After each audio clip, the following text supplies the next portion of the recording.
going on, guys? Welcome to another episode of High Ground Unscripted. I'm the host, Official Insanity here.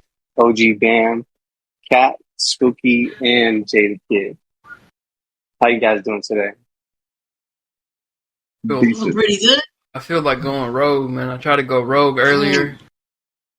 Dub kind of like spoiled that when he decided to be lenient with the Random Productions dude. I did notice that. Mad. You know he has OnlyFans. He doesn't. He does not have an OnlyFans. If you click on that link, it'll go to a troll site. Oh. Remember, I'm the one that's trying to find who he is. I hate that nigga. Yeah, I had to find. I'm the one they told to find out who he is behind the scenes, and so I had to click on it. Hopefully that it would show. He ain't stupid. That shit went straight to a damn troll site. It scared the dog shit out of me. Like, I hate this motherfucker with a passion. It scared you? Mm-hmm. It was a pop-up. It was because I'm wearing headphones, so it was super loud screaming, which is real bad. I'm older, you know, that loud noise. Like, I want to find him for other reasons. It's on site. It is LC4. I mean, it is on site. Man said almost, you know. But yeah, that's how I already hate that nigga. But the first topic we're going to get into is the topic that Spooky has sent into the Discord, which is, did the WWE drop the ball with Bobby Lashley since his release from the WWE? Starting with Spooky, what are your thoughts on it? Ooh. I would say no, because at the end of the day, they did everything that they could with him, booking wise. He was a 2-time world champion, United States champion. Was he IC champion? Yeah. US champion. He was, I think tag champions as well. He had her business, but at the end of the day, they did everything that they could with him. But I think as of recently, we're noticing that the new regime is focusing on the stars that they have now.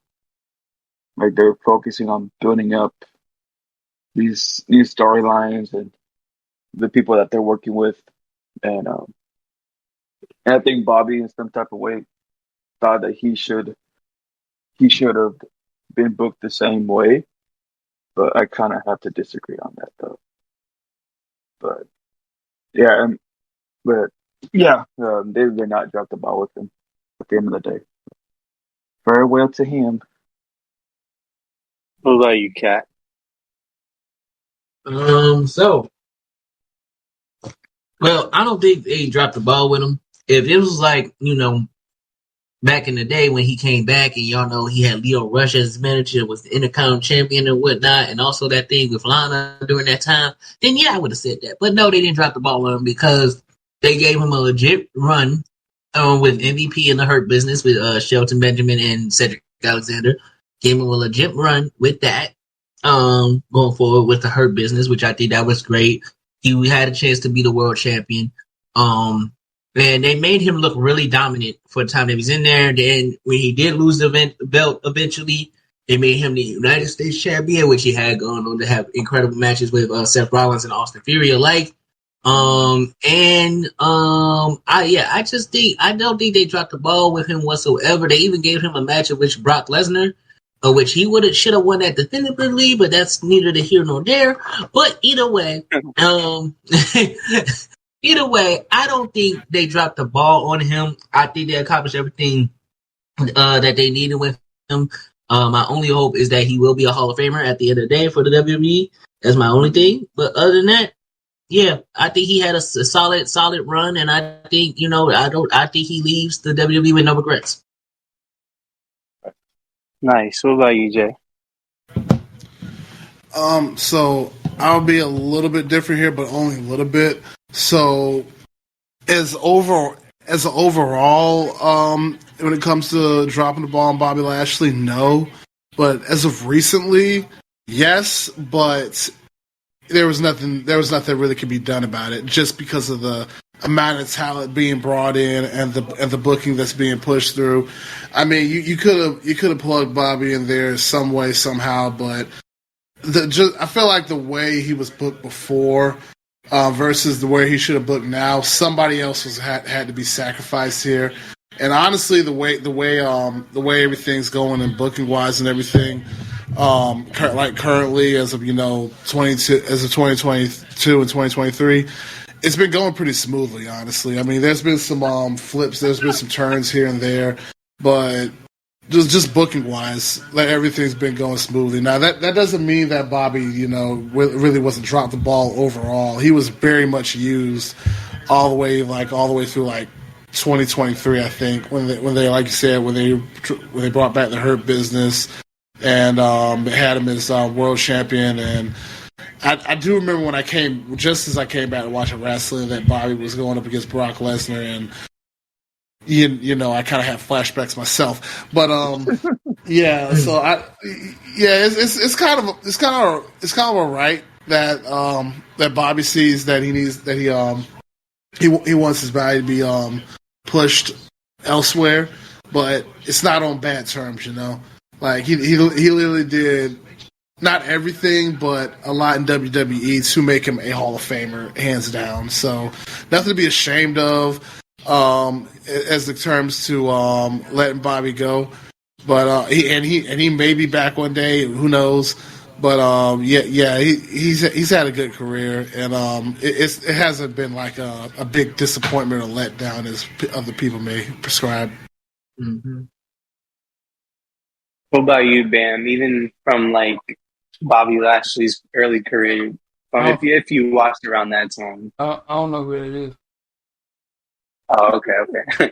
Moving on then.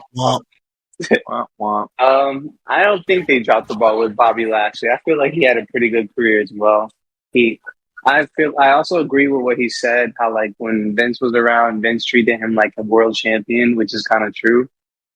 Like the man was ECW champion for a while, although he never held like the world title or the WWE title. He held the ECW title with a pretty strong reign behind it. So along with that, he had a pretty decent stable with the Hurt Business. They did pretty good, but I feel like they did drop the ball with that team overall because they could have had a little more push. But other than that, I think they did good with his career. And honestly, he's at that point where he can walk away if he wants to. Who knows what he's going to do next? Maybe go back to MMA. I hope not, but I digress from that. But next topic. Let's check it out. Let's see what we got in sports.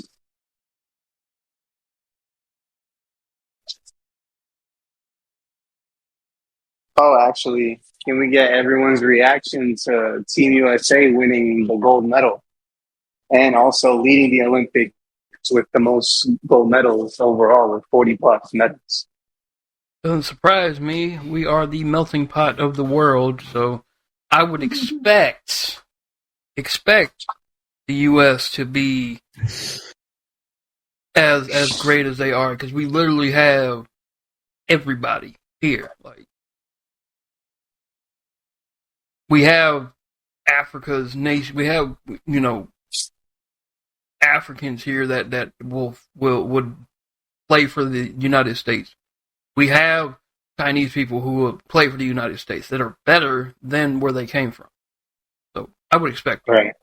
We expect greatness here. We expect greatness, but we get people like Daniel Jones. Oh.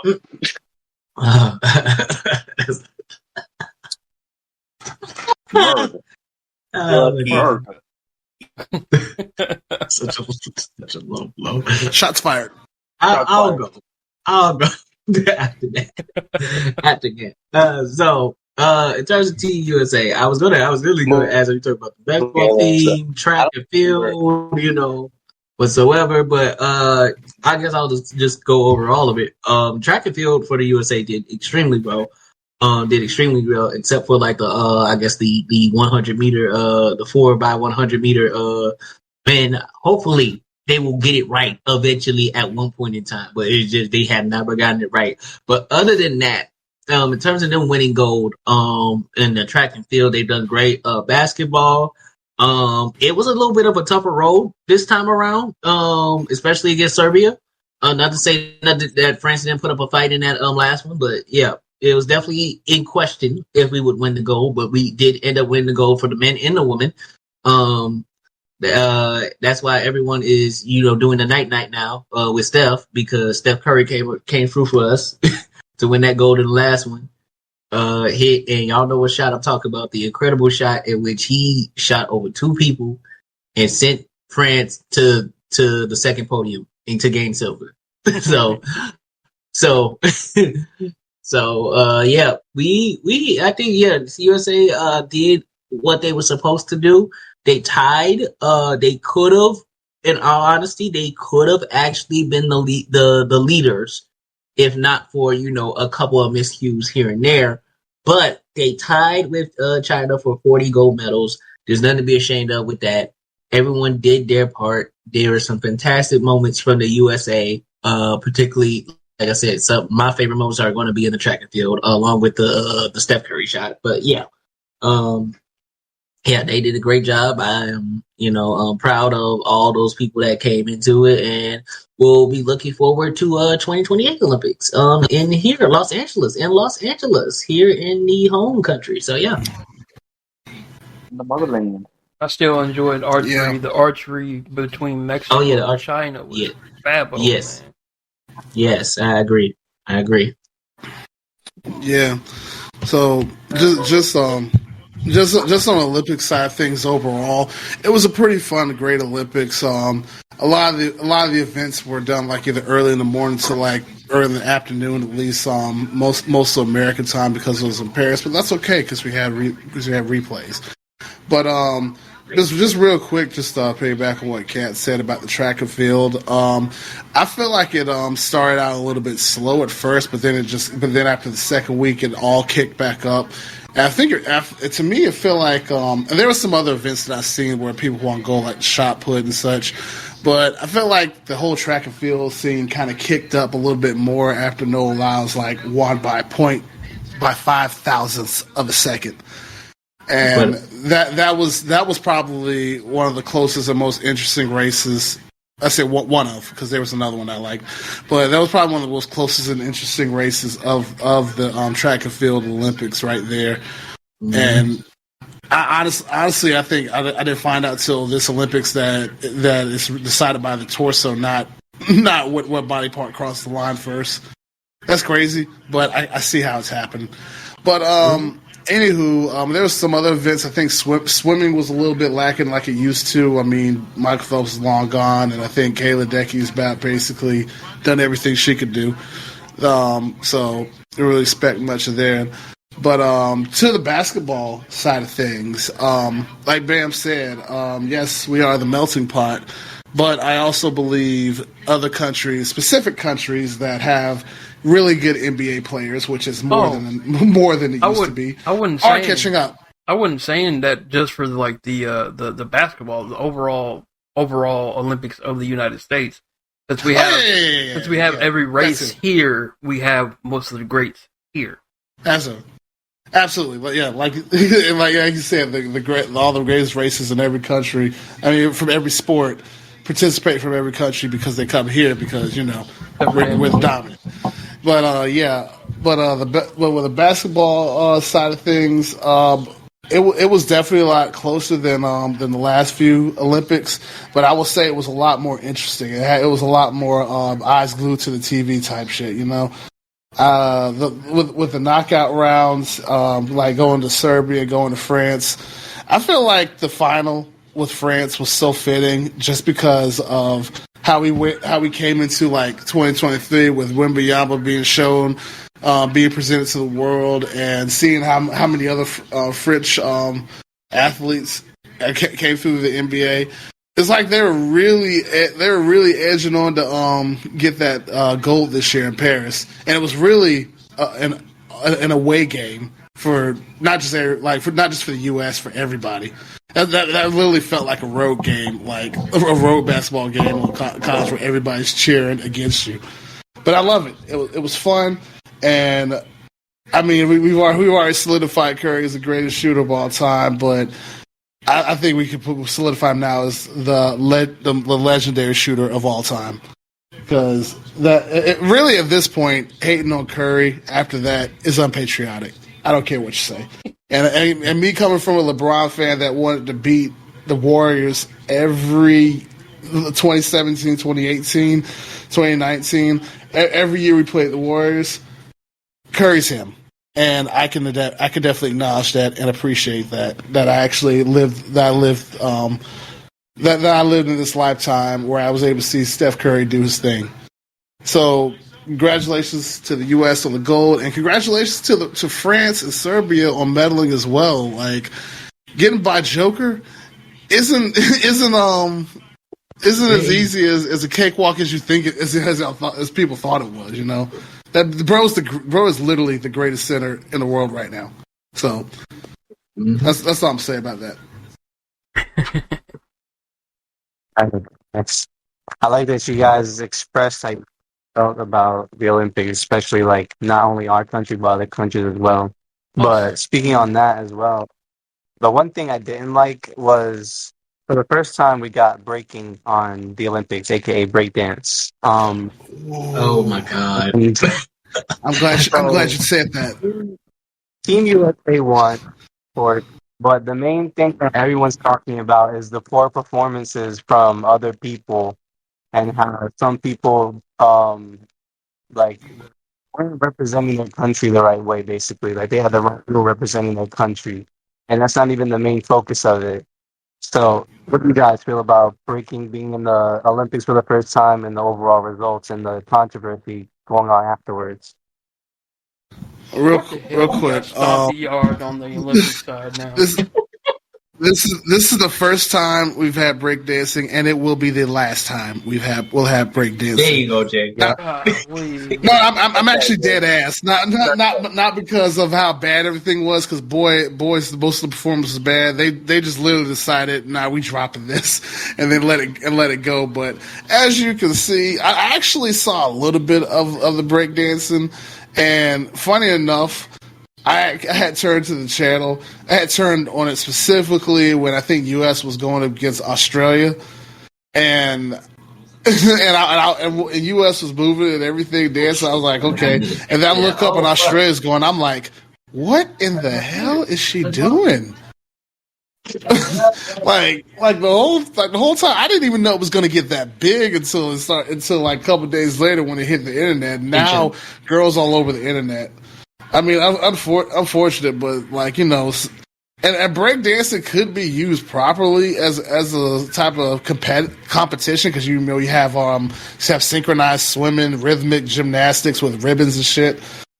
You could have done something like that, but not in this case. Just not in this case. But good try though. I will say. I am glad at least we're moving that aside for, you know, flag football. Sure. Next Olympics in LA. I actually have the resource on why breaking will no longer be in the Olympics, and it is because they actually had their voting going on within like the VPs or whatever of the Olympics, and they agreed to not have the Olympics with breaking in the Olympics, basically. I mean, who knows, man? We might have twerking in the Olympics next year. I will stop watching the Olympics if I see that. Unless. I said unless. Anywho, go ahead. Oh, no. We can dig right down in the Rogue Bam corner. What do you mean, unless, Jay? Unless what? I mean, you know damn well unless they actually, you know, come with the Arby's. We have the booty meats. that was awful. God, that was awful. Yeah. All right, fuck it. We're doing it live. We're doing it live. I actually do want to speak about the breakdancing a little bit, just because I've seen dancing before outside of the Olympics, particularly per se in dance battles and everything like that. There's a genuine art form, and I've seen people actually, use that art form from different countries to actually put on different showcases. Now, I don't know what they thought they were doing here, and it's kind of hard. It's kind of hard to follow just because I don't know what the criteria is for this. I'm not sure if it's like dance battles or anything like that, breakdancing, whatnot, yada yada yada. But yeah, I do agree with the decision just because it was not good. People are laughing at particularly one dancer, and that dancer is from Australia. And I know there are better people. There are better people to perform in this. There are way better people to perform in this. They should have just had Les Twins go because they from France. I know they don't do. I know they do go do breakdancing, but still, that would have been a better representation than what we got. So yeah, basically, that's my thoughts on it. All right. I feel you, man. Honestly, I wish we were getting it again, but hey, maybe it was meant to be for have it just the one time. But next topic, August 11th made 51 years since hip hop was created. So I wanted to ask each of you individually, starting with Bam and going around the podcast. I guess start with me because I'm the oldest one. Pretty much, yeah. Oh, shit. What was your first song that introduced you to hip hop, and also, I guess, like, what made you a fan of it? Hip hop. My first song that introduced me to hip hop. We're not talking about like R&B, so this is hip hop, right? Yeah. Okay, so I would say my first hip hop song that actually made me like it is also, ironically, the first one I've ever written a college paper about was Wu-Tang. Cash rules everything around me. So Cream was the first one that actually got me into that. So that is my age. I mean, that is really, Cream was the first one to get me in there. I turned black once I heard that. I became Malibu's most wanted, B-Rad.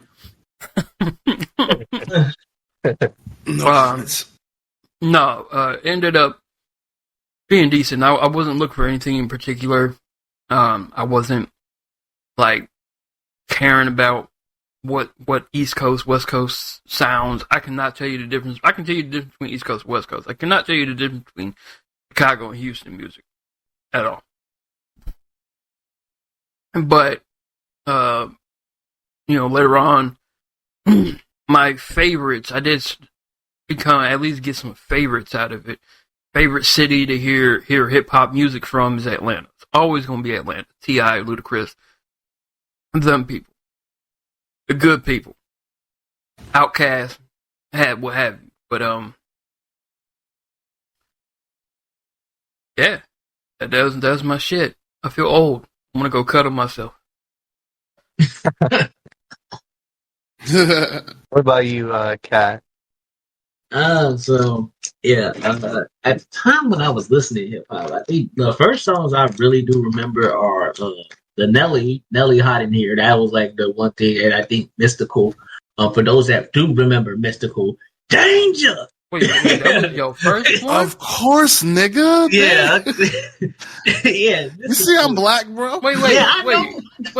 You said that was your first one? Yes. Mm-hmm. I'm gonna go lay down. I was in middle school. We was talking about, hey, yo, you gonna dance to that?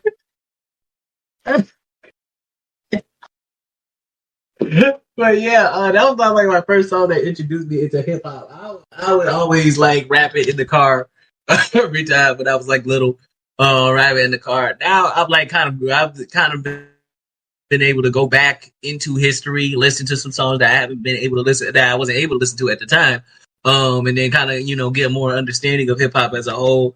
Just look at the pioneers, and tell my favorites. Obviously, for those of y'all that do really know me, my favorite rapper is Andre 3000 from Outkast. I love Outkast. Let's go. Love Outkast. It's always been a great listen every single time. And I just love Andre 3000. He's just such a unique out of everyone I listen to. He's so different from everyone else. So I really like him. And then from being from Chicago, love, old Kanye, Lupe Fiasco being one of those as well. Big Lupe fan. And then also Chance, the New School and everything else. But yeah, I'm not gonna list every single one of my favorite artists, but the rappers that I've gotten to listen to made me really love the idea of hip hop as an art form, and just knowing that came from like this whole idea of storytelling and also conscious hip hop. So it's just great to see it go 51 years, and I'm excited for another, more years to come when it comes to hip hop. So yeah.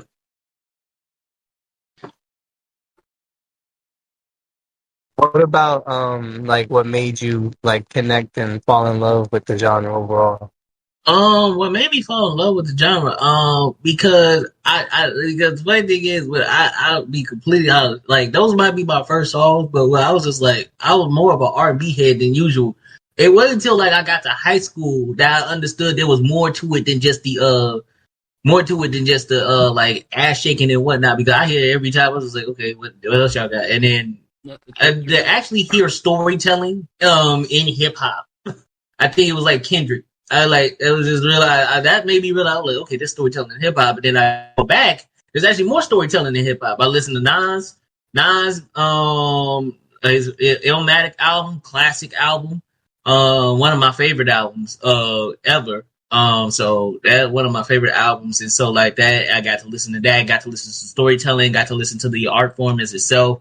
And then, yeah, there's some old artists out there. Big Daddy Kane, for those of y'all that don't know, Wordsmith, like really great artists y'all should listen to. Particularly, and just speaking for the audience, not y'all, because I'm pretty sure y'all got that covered. But, but yeah, just the overall songwriting and just being able to, just be able to like tell a story and also make it make sense. Make it make sense. I do love the party stuff too. Don't get me wrong, but like, just the overall, just the what it means to everybody to just listen to that and just understand where it came from. Yeah, that's why I fell in love with it. After a while, when I started going back into the history. So yeah, that's pretty much why I fell in love with it. But again, like I said, looking for more years of hip hop to come. That's right. What about you, Jay? First song that you were introduced to for hip hop, and what made you fall in love and connect with the genre? Okay, damn, that's a lot to follow up on. First, so there was a whole album that I listened to, and believe it or not, the first song or the first album I ever listened to that made me actually fall in love with hip hop was Illmatic. Mm-hmm. Excuse me. Yeah, Nas is is one of my longtime favorite rappers of all time, and it's kind of weird and ugly because when I started listening to Jay-Z, I started listening to Jay-Z like nonstop, despite the beefs and all that, because it's kind of like with somewhat with Drake and Kendrick Lamar. I love both rappers, but I get the beef going on. It was the same thing with Nas and Jay-Z. Like I first started listening to Nas. I listened to like all the albums straight up, like all the way through. Another one, Big Pun. My dad had whichever one's still not a play was on. I can't remember the album name, but I listened to that and really that.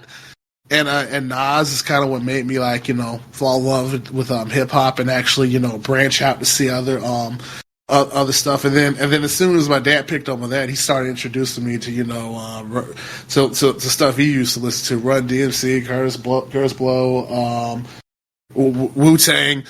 As soon as he showed me Wu Tang, bro, that was it. So that was absolutely it. I was listening all the way through, and yeah. So like and it kind of shows age, but I used to listen to those late 90s things a lot, and I still had all the way through the 2000s while listening to other things, and I'm actually going to agree with both Bam and Kat that Atlanta has the best rappers to come out of them, and Outkast is like the best one. Mm-hmm. No cap. I've been listening to Outkast since I'm sorry, Miss Jackson. Ooh, I am for real. That type shit. You know what?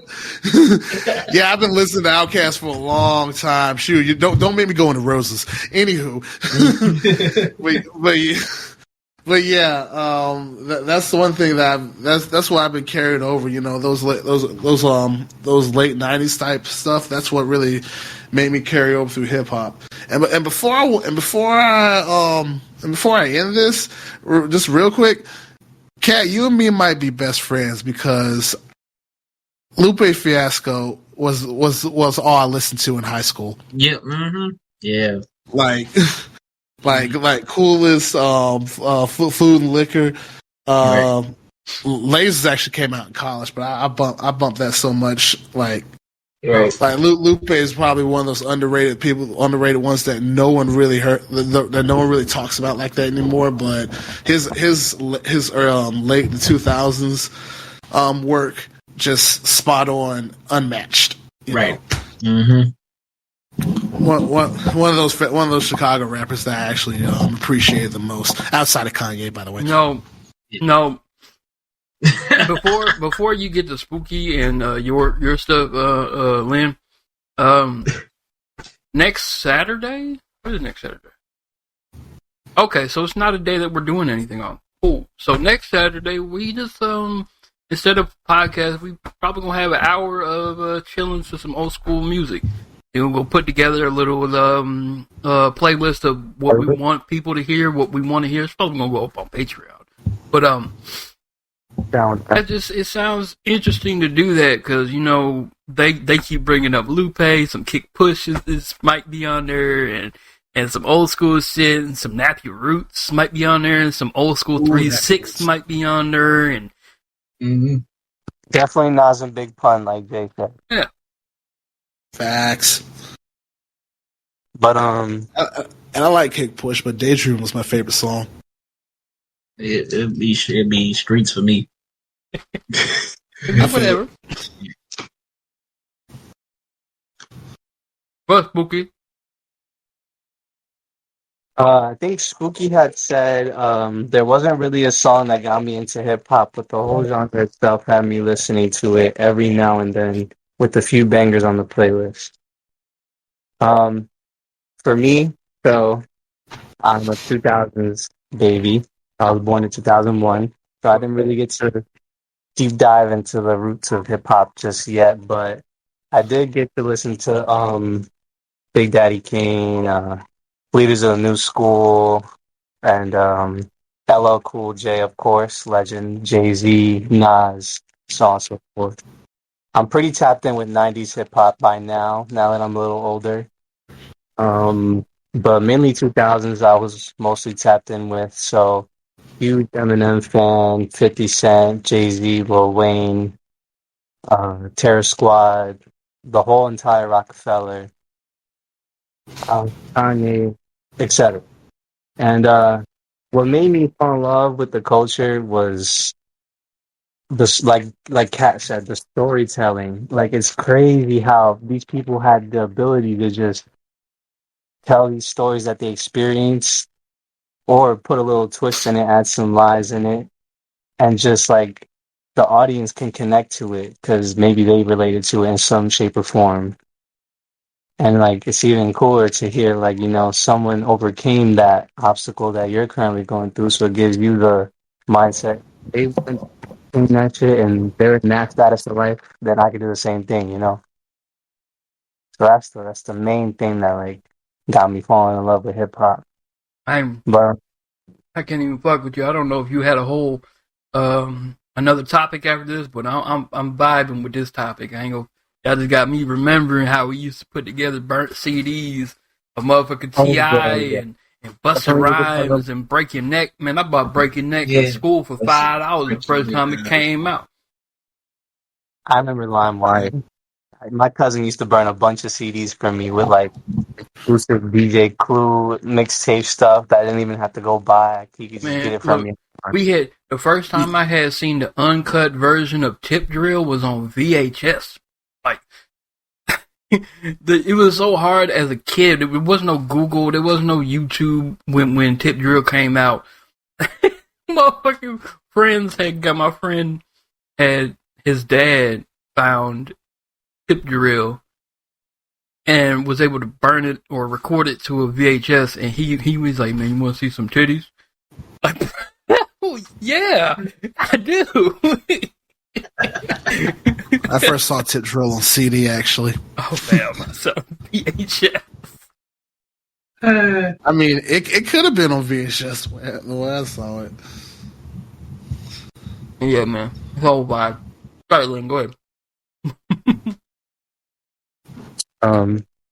The first time I was introduced to hip hop, so I was in my cousin's room. I was probably like 7 years old at the time, probably. He had the latest like Mac laptop that was out at the time, and I was playing music on it. I pressed play, and he had the Marshall Mathers LP in there, and I think The Way I Am played, and that song is what got me hooked into hip hop immediately. And the main thing that I focus on when it comes to listening to music and like criticizing it is people's cadence. I'm big on people's flow, how they ride the beat. Pause. And just like if you're able to flow with the beat and it sounds good enough, then the song is okay with me. But if your cadence is up to date like most artists nowadays, then I'm not listening to your music, respectfully. But that's the main thing that had me falling in love with hip hop is just guys like Eminem, Jay-Z, Kanye, 50, DMX, Fat Joe, Big Pun, Nas. They all have their own flow, and they stand out on their own. Everyone has their own category of greatness in their style of rapping. Even guys like Wu-Tang and Method Man and Redman. So yeah, that's what got me falling in love with hip hop. But I guess if we could stay on this topic because you guys seem to like it, let's talk about We'll go top 3 albums of all time, starting with Dan. See, that's an issue with me because back then we couldn't just go get albums. Like we couldn't just go online or hit YouTube up and be a whole list of albums. We had to actually go buy the CD, and as a young person, we weren't able to buy albums like that. We just weren't. Right. So we don't know too much about. I haven't listened to full albums when I was younger, but I can say later on in life, in the 2000 era, my top 3 artists who has their early albums, of course, is going to be T.I. I don't know which album Rubber Band Man is on, but it's that one. Nelly. And Trap Music. Yeah, Trap Music did it, yeah. Nelly and whatever album Country Grammar was on. And the third one is Nappy Roots. I couldn't tell you their album. I can't even tell you 4 songs by them, but it was one of my favorite songs, so that's going to probably be my favorite album. Po Folks was my favorite song back then. So. Okay. What about you, Kat? Top 3 albums? Top 3 albums. That is so hard to come up with, but I'll try in this case. In no particular order. That's fine. So the first one I'm gonna say, I did not mention this duo, but it needs to be said. Public Enemy, It Takes a Nation of Millions to Hold Us Back. Came out 1988, way before my time. But when I listened to it, it still hit. It still hit 100%. It still freaking hits. Chuck D is great, great. With great, and there's like a lot of great production on this. So yeah, I will say Public Enemy. One of the albums that I did mention, Nas-Illmatic. I'm sorry, I can go back through that easily without. There's no skips for me in terms of that. I think it's one. Like I said, I think it's one of the greatest albums. If you don't have it as if you do have it as your greatest, I don't blame you. It's one of the greatest albums of all time when it comes to like the hip hop genre. And third, let's see, man.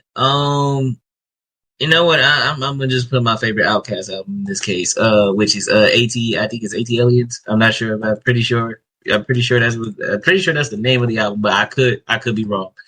But yeah, I think AT Aliens is the second it's the second studio album from Outkast. So yeah, AT Aliens really love that album. My favorite two elevators, me and you, yo mama and yo cousin too, and Jazzy Bell. Jazzy Bell, like man, my two favorite songs. One of my two favorite songs from that album. But it's great. Great album. I don't think it gets a lot of talk, but I'm putting it in there for at least my top three. I'm down with that. Are your top three? What did you say? Top three albums, Jack. Oh, all I heard was top three. I didn't hear who he asked. So this is actually kind of hard for me too because I love so many albums. But the first one I'm gonna go back to. I kind of hate that Cat keeps saying this because Nas is my favorite rappers of all time. So Illmatic is one of them. Is definitely one of them. Not unpopular, but kind of rare out there that I kind of like them. I kind of like the most out of Jay-Z was the Black Album, the one with Change Clothes, Dirt Off Your Shoulders, all those were some stuff that I actually had that album, and I would play it on my I'll play it on my boombox with over the CD like after school a lot. And the third one, I'm actually gonna do, and it's a little weird because I actually started listening to them like in the 2000s, and they've been doing stuff since the 90s. I think like the early 90s. The Low End Theory by A Tribe Called Quest. I fucking love that album. I like A Tribe Called Quest in general. I'm kind of mad that I didn't actually listen to them and find out about them earlier when I was actually listening to Biggie and Tupac and Big Pun and all them. But Tribe Called Quest is such a vibe, man. It's one of those albums that you just hop in the car, you play the CD or play it wherever, and you just drive.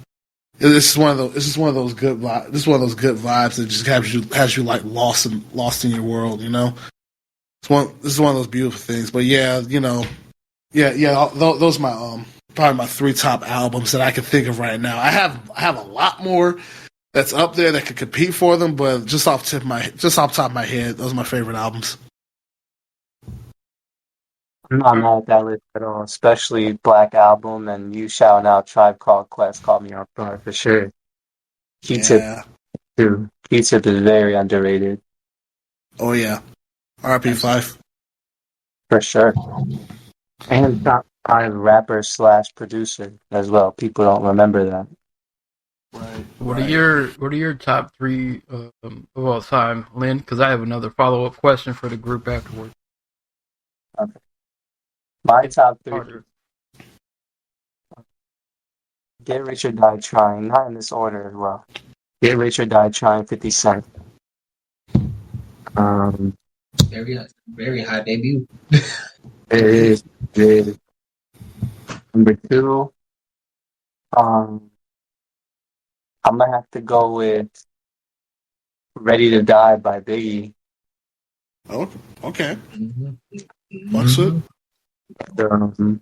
Last but not least, might be a little controversial depending on how you take it, but in my opinion, top three is the Eminem Show. Subjective Okay. music. I can't tell you that's controversial. So Yeah, I can't say that's controversial either because Yeah, I can't really Eminem is say it's my top rappers too. So yeah, Because like I don't know if you ever, I mean, if you came out and tried to tell me that R. Kelly was your top rapper of all time, okay, we got some controversy, but not literally one of the goats, if not the goats of the genre. I mean he's not lying, but anywho.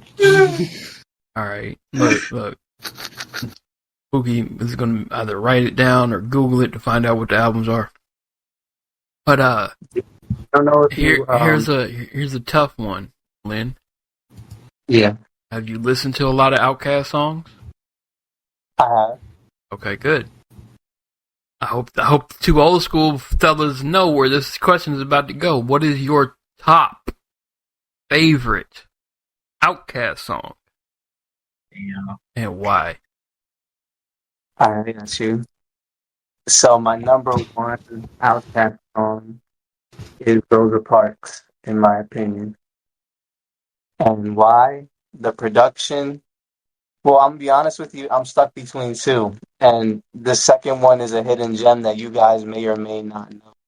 But it's a song called Land of a Million Drums by Outkast, and it was only featured on the Scooby-Doo soundtrack in 2002 when they made the live-action movie. Unfortunately, it's not available in our country on streaming apps like Apple Music, Spotify, but it's on SoundCloud and YouTube, and they actually have a music video for it. So, but those are my two favorite Outkast songs of all time because Andre's cadence in that song is amazing, and especially when he hits the up Shit's Creek, it's sweet. It's the last quote, something like that, and he just bodied that verse. And for Land of a Million Drums, that was the first song that introduced me to Outkast, and then it was Hey Ya. But that song brings me back to my childhood, and along with watching that movie as a kid as well.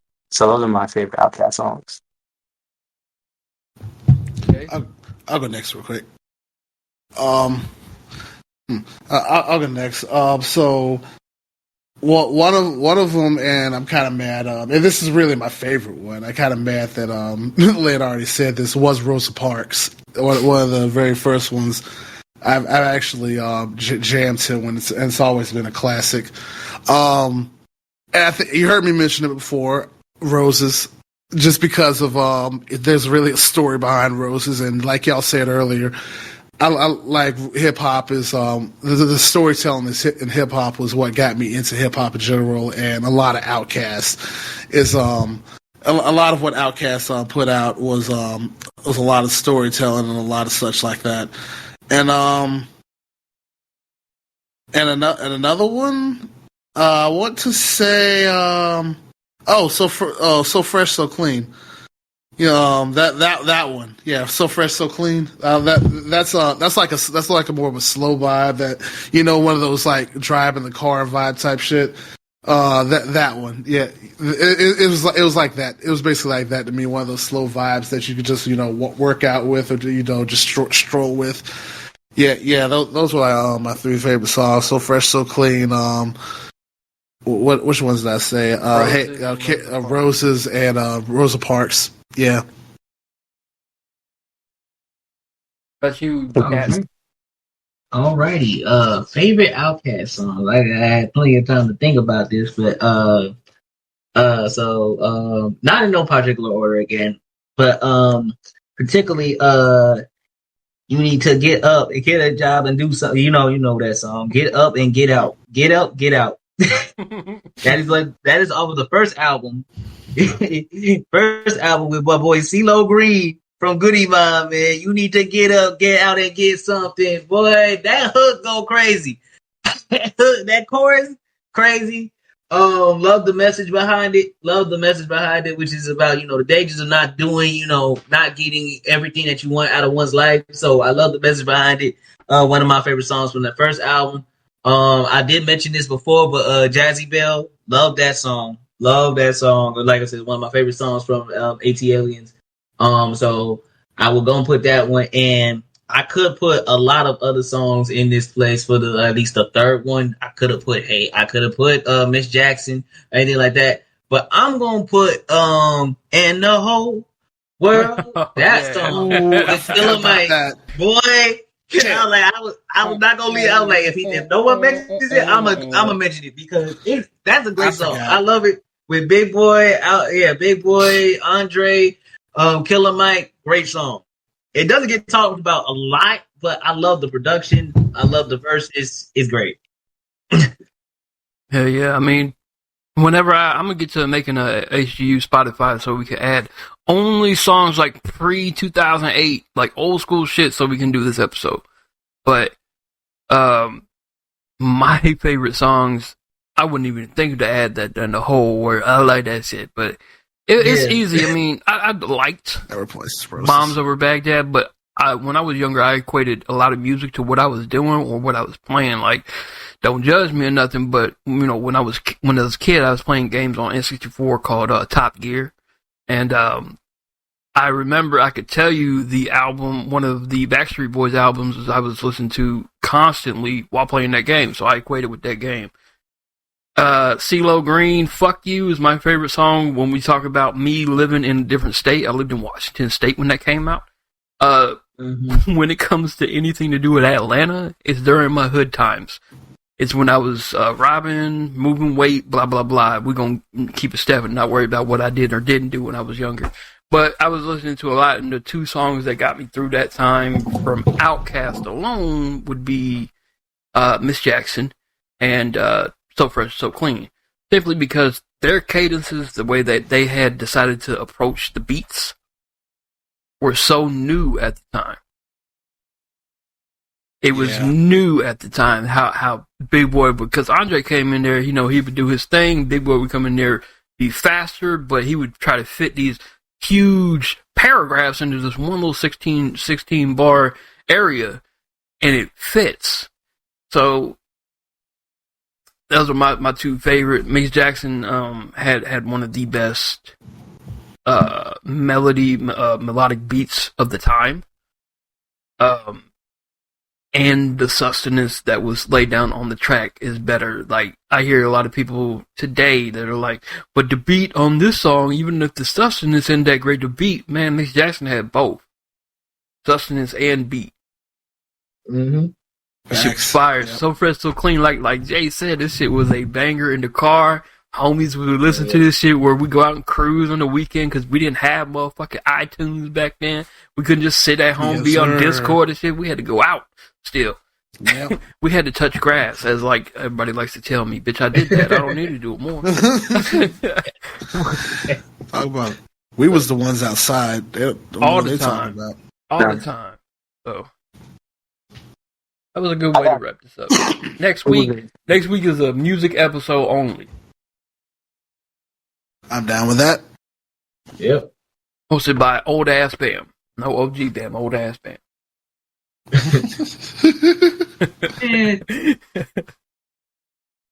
All right, Lynn. It's on you. We got 5 minutes. If you want to take us out, you take us out. If you want to finish the episode, it's on you. I got one last topic thing on Outkast if you guys are down with it. Okay. So in an interview when Andre 3000 put out his little group album, they asked him why didn't he make a rap album, and he stated, "I'm 50 plus years old. What do I have left to rap about at this time, especially in this era in hip hop?" Some people feel like he should, because I don't know if you guys heard Killer Mike's recent album that won Album of the Year at the Grammys, but he's featured on that album with Future, Killer Mike, and somebody else, can't remember, but he bodied that shit. He still bodied that shit. And I know he do. for him to say that, it's a little flabbergasted, but that's his opinion. So some people feel like he shouldn't have said that. Some people feel like it's okay. He has allowed to step off. So what do you guys think? Starting with Jay. So so basically, I just want to make this a little. Just want to make things clear. Andre basically said he doesn't want to rap anymore because he doesn't really have anything to rap about. Basically, right? Yeah. Mm-hmm. Okay. Well, I ain't got a problem with that. Be honest, because a lot of other rappers like Eminem now, and I think you mentioned who'd you mention that won the Grammys most recently? Killer Mike. Killer Mike. Killer Mike. Yeah. I think not too long ago. I can't remember if it was 2 years ago or last year or something like that. Nas actually put out a newer album, and I think it won Hip Hop Album of the Year that year for the Grammys. So, yeah, you don't have to tell me that there's certain legends that can still go out there and still do it. So I know they can, but it's really the want. Is if they still have the passion to actually go out there and rap for the world. With all the stuff, because let's face it, Andre is a rapper of a certain time, and and I've actually seen this on social media.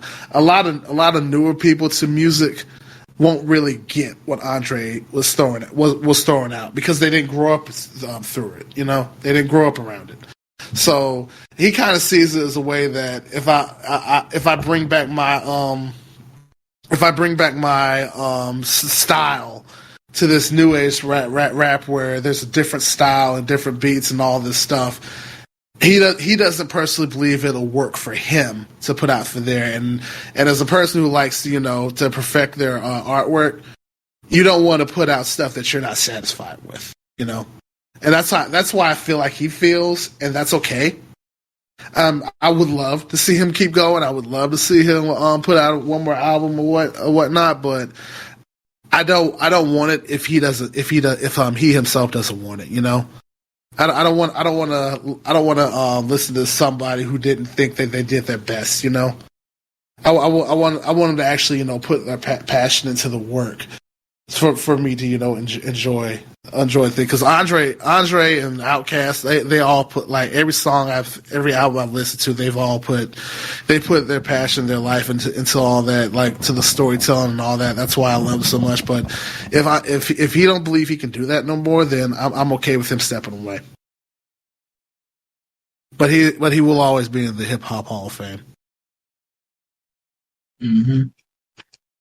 I agree with everything you said. What about you, Kat? So I'm personally fine with him. I'm fine with what he said and what his stance is as of right now. As much as I would love him to, like, rap, do an album, and that's just the fan in me. But, like, I gotta understand that this guy, as Jay mentioned, is that he doesn't want to rush he doesn't want to make something that's not that he doesn't feel authentically can be shared out to the public. Also, you also got to remember, when it comes to, at least in my opinion, when it comes to doing features, it's a little bit of like you get the idea from the artist, like, hey, this is the song, this is the idea, this is the theme and whatnot, and it's kind of less stress to think about that. When you making an album as a whole, and maybe this is what he felt like, he didn't feel like, there was nothing like that was really urging him on, like, anything to talk about. And, there wasn't anything like he was like, man, I need to write this now and get this out to the masses. He probably didn't feel that way going forward. And knowing, that would have been like probably like 13 tracks of it, probably somewhere around that length. You probably felt like, yeah, I don't need to do this. I can probably, but I feel like we'll still get verses from Andre as a whole, but maybe not a whole album. And that's fair because there's more to it than just, him rhyming, because obviously he has the skill to do that, and he still has the skill. As y'all know, Andre always carries a stick with him, but figuratively and literally. But basically, but yeah, I feel like this is his time. This is just where he's at right now. And I think that's where he's content where he's at right now, and I'm fine with it. I'm fine with it. If you don't feel like you need to like make it, if you don't feel like you are driven to make an album, that's totally fine. You ain't got to write one. You ain't got to write one. I ain't gonna beg you for anything other than that. I'll just live, for your old songs and through your verses if they, verses that they come through. Because you already did one with Killer Mike, so I'm fine with that if he just wants to be a feature artist at this point in his career. But yeah, that's all good. Let me see. Let me see if I can equate this correctly. Yeah, I gotta bear with me, and hopefully your brains work as quick as mine don't. In the late 80s, early 90s, there was a movie or a series of movies made called Teenage Mutant Ninja Turtles, the OG ones. Okay? Mm-hmm. They are known as the OG, the GOATs of the entire series to date, the best movies made for that series. Mm-hmm. The new movies, anything made post 95, 96, and on up here, movies wise, were not created by the creators of those first three movies. They didn't want to make anything else. They wanted to keep and solidify their legacy in those three movies back then. The same can be said about Andre 3000 and his legacy as a rapper years and years ago. Have the new people, create their own story. Plus, he ain't got to go back and I feel if Andre 3000 just has a rap album come out, he's going to destroy everybody. It's going to end the career of so many people today. You know what? Facts. Maybe he should make an album because I'm tired of Sexy Red and who else? I don't know who else raps today. Fuck my life. Ice Spice. I guess, yeah, Ice Spice. Lil Uzi Vert. I'm tired. Andre 3000.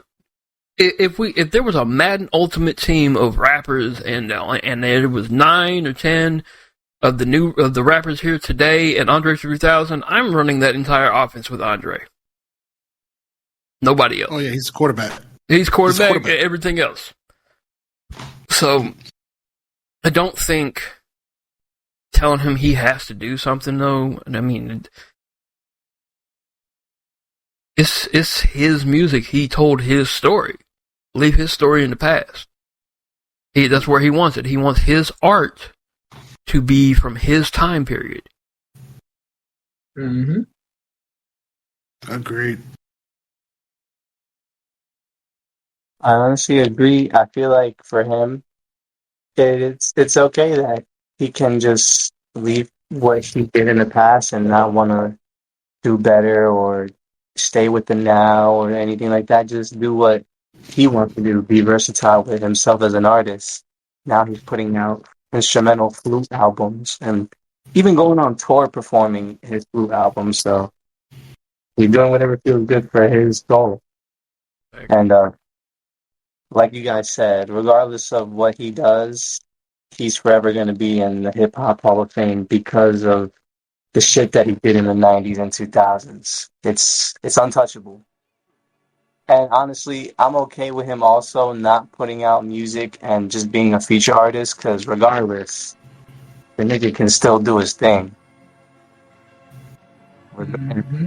The Killer Mike album, for example, if anyone wants to disagree. Right. But on that note, that's all I have learned, and that's all we have learned. We want to thank you guys for joining us on another episode of High Ground Unscripted. I am Official Insanity with OG Bam, Cat, Jay,